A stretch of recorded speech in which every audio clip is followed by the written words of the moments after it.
Assalamu alaikum students, how are you all? I hope you are all fine, safe and sound. Please stay at home and stay safe. Please act upon it as much as possible. I am Sitra Jameel here with the new topic from chapter number 5, that is significance of mitosis. What is the meaning of significance of mitosis? Significance means importance, अहमियत. किसी भी चीज की जरूरत हमें उस वक्त पता चलती है जब वो चीज मौजूद ना हो. ठीक, सो इसकी मौजूदगी का पता हम चलाते हैं. इसके बाद हम इस तरफ जाएंगे कि अगर ये माइटोसिस ना हो, यानी इसमें कुछ एरर्स आ जाएं तो क्या होगा. ठीक है, सो सिग्निफिकेंस ऑफ माइटोसिस को जानने से पहले आप लोग ये जहन में रखिएगा कि लास्ट और प्रीवियस आपका जो लेक्चर था उसमें मैंने आपको बताया था कि माइटोसिस जो है वो सोमैटिक सेल्स में होती है. Somatic cells mean body cells. Body में जितने भी सेल्स पाए जाते हैं, चाहे वो स्किन सेल्स हैं, चाहे वो ब्लड सेल्स हैं, चाहे वो बोन सेल्स हैं, चाहे वो मसल सेल्स हैं, all the types of cells are somatic cells जो कि हमारी बॉडी मेकअप कर रहे हैं. सो इन तमाम सेल्स में माइटोसिस होगी. ये इसकी सिग्निफिकेंस का बहुत बड़ा पॉइंट है.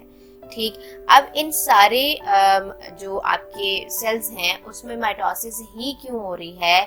क्योंकि सबसे पहला पॉइंट इसका ये कहता है कि it is required for the maintenance of chromosomal set. Chromosome के नंबर को मेंटेन करना होता है, इसलिए जो है वो इन सारे सेल्स में माइटोसिस होती है. सेकेंड थिंग इज दैट कि जो भी सेल्स बनते हैं they are like in composition. Like in composition का मतलब ये कि उनमें जो क्रोमोसोम मौजूद होता है वो बिल्कुल वैसे का वैसे ही नेक्स्ट जनरेशन के सेल्स में या डॉटर सेल्स में चला जाता है. उसमें जीन्स की कोई सीक्वेंस चेंज नहीं होती, कोई भी ऐसा चेंज नहीं आता जो कि पेरेंट सेल में नहीं था और डॉटर सेल में मौजूद है. वो बिल्कुल एज इट इज जो है वो डॉटर सेल्स में चले जाते हैं. The next thing is that equal in number. Like अगर 46 क्रोमोसोम हैं हमारे पेरेंट सेल में, ठीक है, फॉर एग्जांपल स्किन के सेल्स हैं, उसमें 46 क्रोमोसोम का नंबर है, तो जो नए सेल्स बनेंगे उन दोनों सेल्स में भी क्रोमोसोम का नंबर 46 ही रहेगा. ठीक है, ये इसका सबसे बड़ा फायदा है हमारे पास. अब यही फायदे बताते हुए हम वन बाय वन डिस्कस करेंगे कि कौन कौन से ऐसे प्रोसेसेस हैं जिसमें माइटोसिस जो है वो हमें फायदा देती है. Number 1 is development and growth. ठीक है, second one is cell replacement, then regeneration, and the last one is asexual reproduction. ये चारों प्रोसेसेस ऐसे हैं जिसमें कि एसेक्सुअल रिप्रोडक्शन मौजूद होती है और माइटोसिस मौजूद होती है, और माइटोसिस की वजह से ही ये सारे के सारे प्रोसेसेस जो हैं वो काम करते हैं.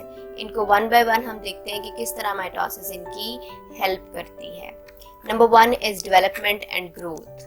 सो डेवलपमेंट एंड ग्रोथ को डिस्कस करने से पहले आपको ये पता होना चाहिए कि इसमें बेसिक मैकेनिज्म क्या है, बेसिक पर्पस क्या है, and that is increment in number of cells. ठीक है, डेवलपमेंट करनी है या ग्रो करना है तो बेसिकली हमने करना क्या है, सेल्स के नंबर को इंक्रीज करना है. ठीक है, 1 से 2, 2 से 4, 4 से 8, इस तरह से. सो जब सेल का नंबर इंक्रीज होगा तो दो चीजें आएंगी हमारे पास, डेवलपमेंट एंड ग्रोथ. किस तरह से डेवलपमेंट हमारी हेल्प करती है? सो ये आपका एक छोटा सा फ्लो चार्ट है. इसको देखने से पहले आप जरा चैप्टर नंबर 1 में एक डेफिनेशन रिकॉल कर लें, एम्ब्रियोलॉजी. एम्ब्रियोलॉजी को हम कहते थे it is the study of development of embryo into new organism. ठीक है, यानी एक एम्ब्रियो है उसमें चेंजेस आ रही हैं और उन चेंजेस की वजह से वो न्यू ऑर्गेनिज्म में चेंज हो जाता है. इस सारे प्रोसेस को कहते हैं एम्ब्रियोलॉजी. और आज चैप्टर 5 में ये बात जान लें कि वो एम्ब्रियोलॉजी जो है वो सारी की सारी बेस करती है माइटोसिस पे. अगर माइटोसिस नहीं होगी तो किसी किस्म की डेवलपमेंट या किसी किस्म की एम्ब्रियोलॉजी नहीं हो सकती.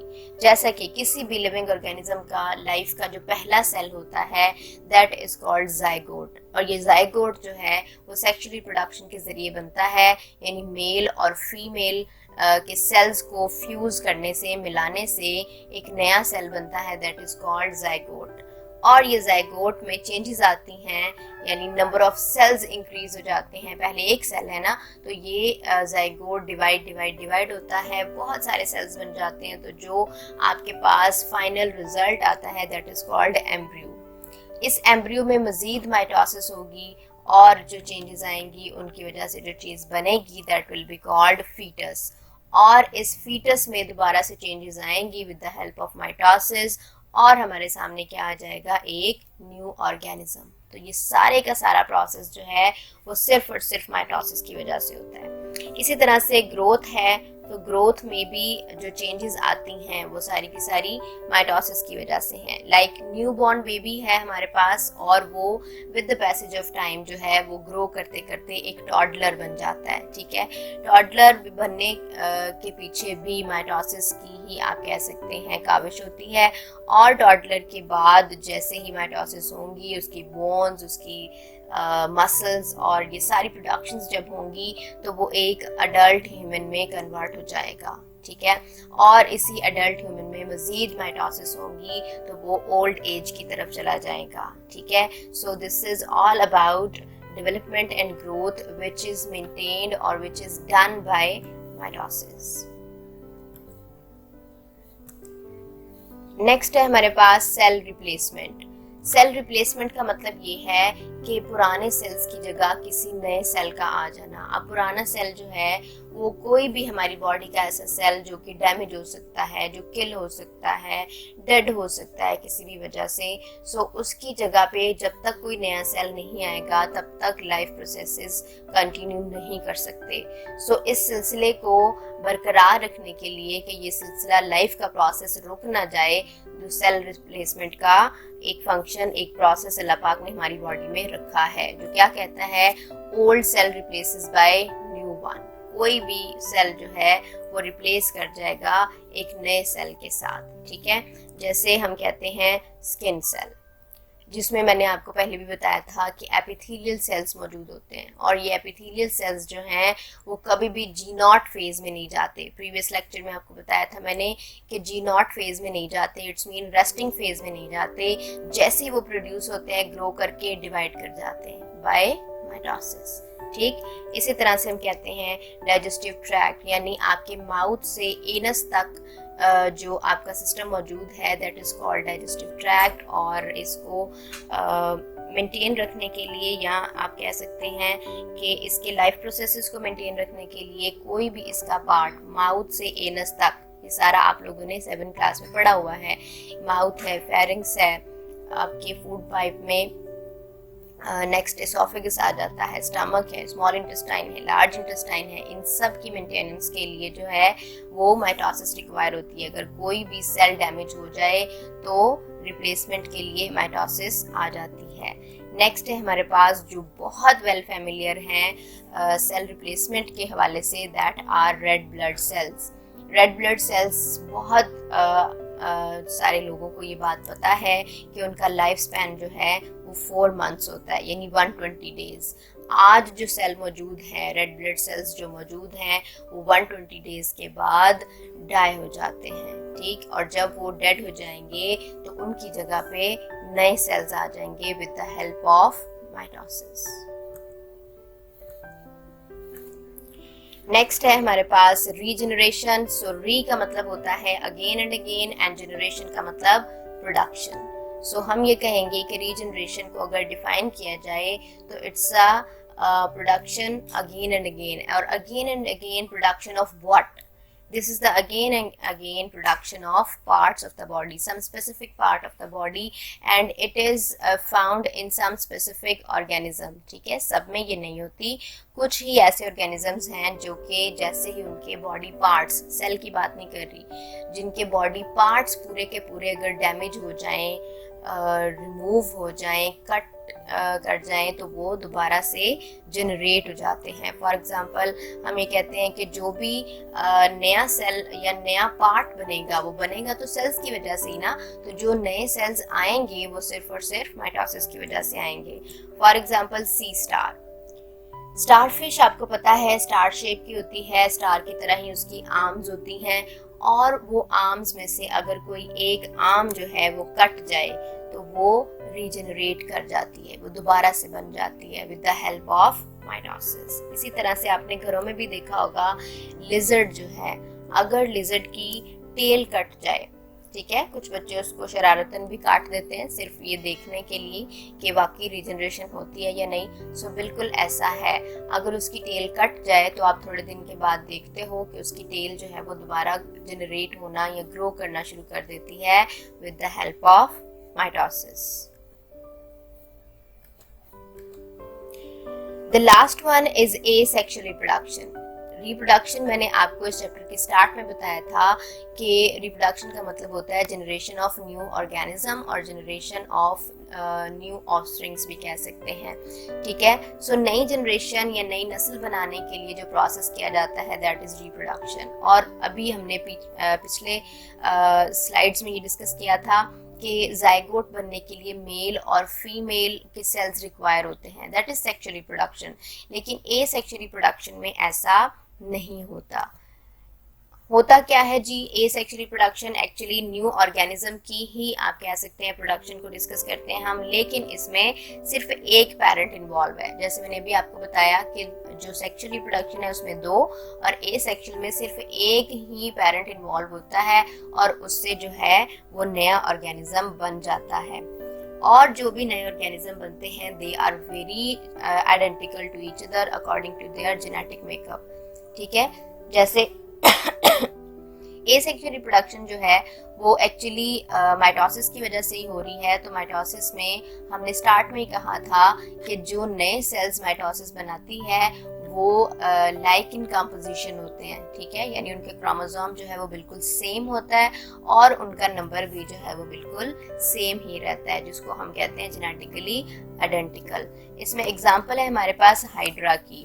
हाइड्रा एक ऐसे लिविंग ऑर्गेनिज्म है जो कि रिप्रोड्यूस करता है with the process of budding, यानी इसकी बॉडी में एक बड बन जाती है। बड को एक्चुअली आप डिफाइन कर सकते हो बाय एन आउट ग्रोथ, ठीक है, इनकी बॉडी के ऊपर एक आउट ग्रोथ सी बन जाती है with the help of mitosis. और इस बड की वजह से या आप कह सकते हैं इस आउट ग्रोथ की वजह से इसके अंदर चूंकि न्यूक्लियस भी होता है, साइटोप्लाज्म भी होता है और इसमें माइटोसिस हो रही होती है और ये नए सेल्स बना रहा होता है। सो ये बड जब बन जाती है तो ये बड एक नया लिविंग ऑर्गेनिज्म कहलाती है।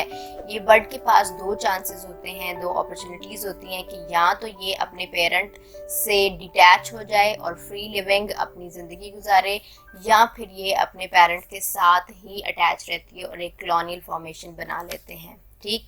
इसी तरह से प्लांट्स में जो प्रोसेस पाया जाता है that is vegetative propagation. Vegetative propagation actually वो प्रोपिगेशन या वो प्रोडक्शन है जो कि फ्लावर के अलावा होती है। आपको पता है फ्लावर में सीड बनता है, सीड से नया प्लांट बनता है, लेकिन अगर फ्लावर के अलावा रूट, स्टेम, लीव्स, कोई भी ऐसा पार्ट जो कि प्लांट की रीजनरेशन में या प्लांट की रिप्रोडक्शन में हेल्प करे, उसको हम वेजिटेटिव प्रोपिगेशन कहते हैं, ठीक है।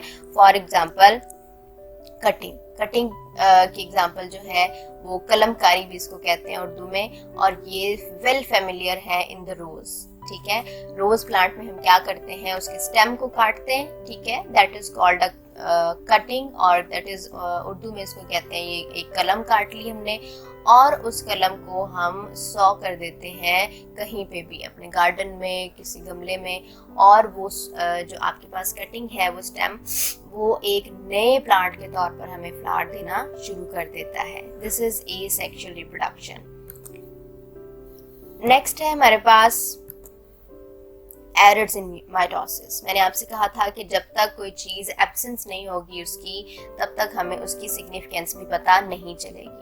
सो माइटोसिस चूंकि पूरे के पूरी बॉडी में हो रहा है, आपके हर सेल में हो रही है, so it is very important. So हम ये कहेंगे कि ज़रूर इसके पीछे कोई ना कोई जीन्स लाजमी होंगी। So mitosis controlled by specific genes जो है वो आपके न्यूक्लियस के अंदर मौजूद क्रोमोसोम पे मौजूद होती है। ये सारा आपने 8th क्लास में पढ़ा हुआ है। सो आपके डीएनए में जो स्पेसिफिक सीक्वेंस है दैट इज जीन या स्पेसिफिक पार्ट जो है दैट इज अ जीन, और जीन जो है वो कंट्रोल करती है माइटोसिस के प्रोसेस को हर सेल में, ठीक है। हर सेल के अपने डीएनए में जो जीन्स मौजूद हैं वो उस सेल की माइटोसिस को कंट्रोल कर रही हैं। कैसे? उस माइटोसिस की टाइमिंग, ठीक, कि ये सेल ने कब डिवीजन फेज में जाना है, कब इसने डिवाइड होना है, और प्लस उसकी नंबर ऑफ माइटोसिस, यानी इस सेल के पास कितनी बार डिवाइड होने की एबिलिटी है। ये सारी चीज़ें जो हैं वो जीन्स कंट्रोल करती है।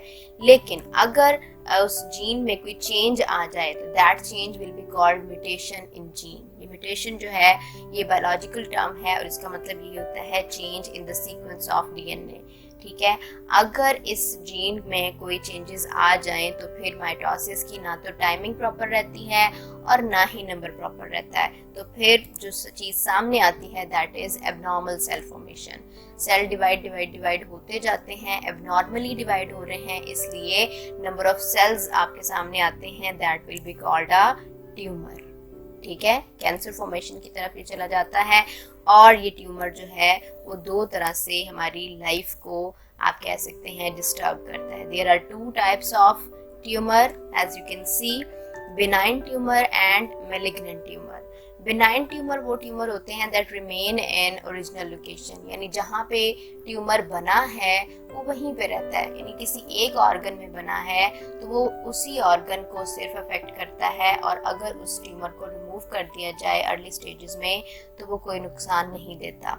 लेकिन दूसरी तरफ है हमारे पास मैलिग्नेंट ट्यूमर। मैलिग्नेंट ट्यूमर की डेफिनेशन ये है कि दे इन्वेड अदर टिश्यू, वो दूसरे टिश्यूज पे भी हमला कर देते हैं, यानी एक ऑर्गन में तो ट्यूमर हो गया है लेकिन with the passage of time वो ट्यूमर जो है वो अपने आसपास के टिश्यूज को भी इफेक्ट कर देता है, that is called malignant tumour. और मैलिग्नेंट ट्यूमर जो आसपास के टिश्यूज को तंग कर रहा है, इफेक्ट कर रहा है, that process is called metastasis. और मेटास्टेसिस का मतलब होता है स्प्रेडिंग ऑफ डिजीज, ठीक, and this is very dreadful as compare to benign tumour. ये सब था आपका सिग्निफिकेंस और सम एरर्स ऑफ माइटोसिस के हवाले से। अपना ख्याल रखिएगा। अल्लाह हाफिज़।